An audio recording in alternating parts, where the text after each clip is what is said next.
వంట రాని వాళ్ళు కూడా ఈజీగా ఇలా చికెన్ షేర్వా చేసి దోసల్లో తింటే ఎంత టేస్టీగా ఉంటుందో తెలుసా? చాలా టేస్టీగా ఉంటుంది. ఒకసారి మీరు ట్రై చేయండి. ఇది చాలా సింపుల్‌గా 3 స్టెప్స్‌లో ఈజీగా చేసేసుకోవచ్చు. అది ఎలానో ఇప్పుడు చూద్దాం. అందుకోసం ముందుగా ఒక కుక్కర్‌లో నీట్‌గా శుభ్రం చేసుకొని పెట్టుకున్న చికెన్ తీసుకోవాలి. ఇక్కడ నేను పావు కేజీ దాకా చికెన్ తీసుకున్నాను. అందులో హాఫ్ టేబుల్ స్పూన్ పసుపు, రుచికి తగినంత ఉప్పు, అలానే 1 టేబుల్ స్పూన్ వరకు అల్లం వెల్లుల్లి పేస్ట్ కూడా వేసుకొని ఈ చికెన్‌కి పట్టేటట్టుగా బాగా కలుపుకోవాలి. ఇలా కలుపుకున్న తర్వాత కొద్దిగా నీళ్లు పోసుకొని మూత పెట్టుకొని ఈ చికెన్ని 3-4 విజిల్స్ వచ్చేంత వరకు ఉడికించుకోవాలి. ఇంకా సెకండ్ స్టెప్‌కి వచ్చేసరికి మసాలా తయారు చేసుకోవడం. అందుకోసం ముందుగా ఒక బాండీ తీసుకొని అందులో 1 టేబుల్ స్పూన్ ధనియాలు, 1 టేబుల్ స్పూన్ జీలకర్ర కొద్దిగా వేయించుకోవాలి.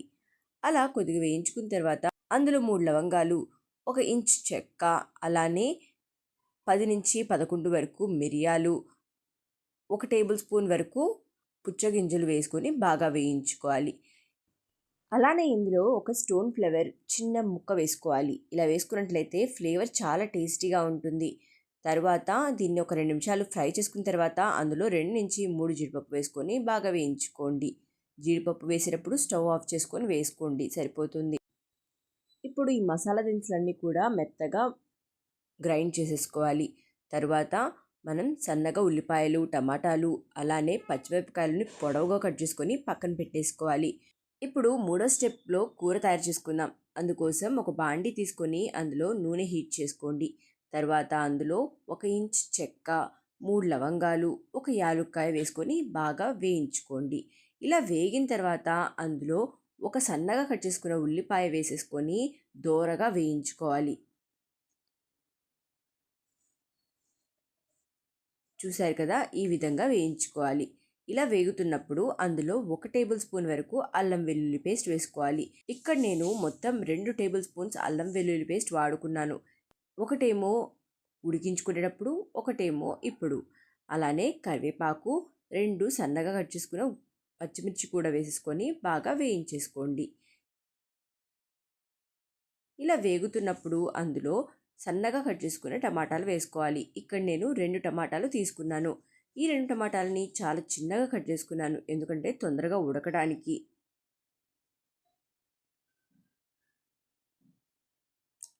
ఇవన్నీ కూడా మగ్గించుకోవాలి. అందుకని ఒక 2 నిమిషాల పాటు మూత పెట్టుకొని మగ్గించుకుంటే చాలా మెత్తగా నీట్గా మగ్గిపోతాయి.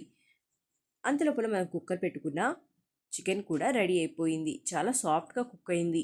ఇప్పుడు ఇలా మగ్గిపోయిన టమాటాలలో మనం ఉడికించుకున్న చికెన్ వేసేసుకొని ఒకసారి కలుపుకొని ఈ టమాటా, ఉల్లిపాయలు చికెన్కి బాగా పట్టేటట్టుగా కలుపుకోవాలి. అలా కలుపుకున్న తర్వాత అందులో 3-4 టేబుల్ స్పూన్స్ వరకు కారం వేసుకోవాలి. ఈ కర్రీకి కొంచెం కారం ఎక్కువే పడుతుంది.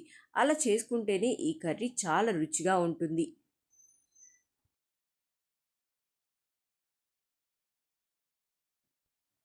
చికెన్ని కారంతో బాగా కలిపిన తర్వాత మూత పెట్టుకొని ఒక 2 నిమిషాల పాటు ఉడికించుకోండి.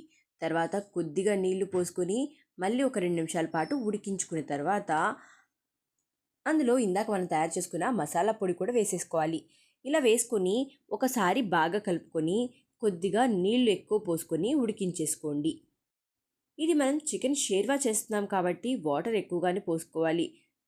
ఇలా నీళ్లు పోసుకొని ఒకసారి మసాలా అంతా కలిసేటట్టుగా కలుపుకున్న తర్వాత ఒక 5 నిమిషాల పాటు ఉడికించుకోండి.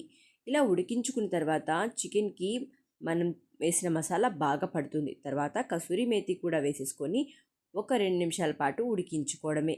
చాలా టేస్టీగా అయ్యే చాలా టేస్టీగా మీరు దోశల్లో కానీ లేకపోతే బిర్యానీలో కానీ ఈ షేర్వా చాలా పర్ఫెక్ట్గా సూట్ అవుతుంది. ఒకసారి మీరు ట్రై చేయండి, ఎలా వచ్చిందో కమెంట్ చేయండి.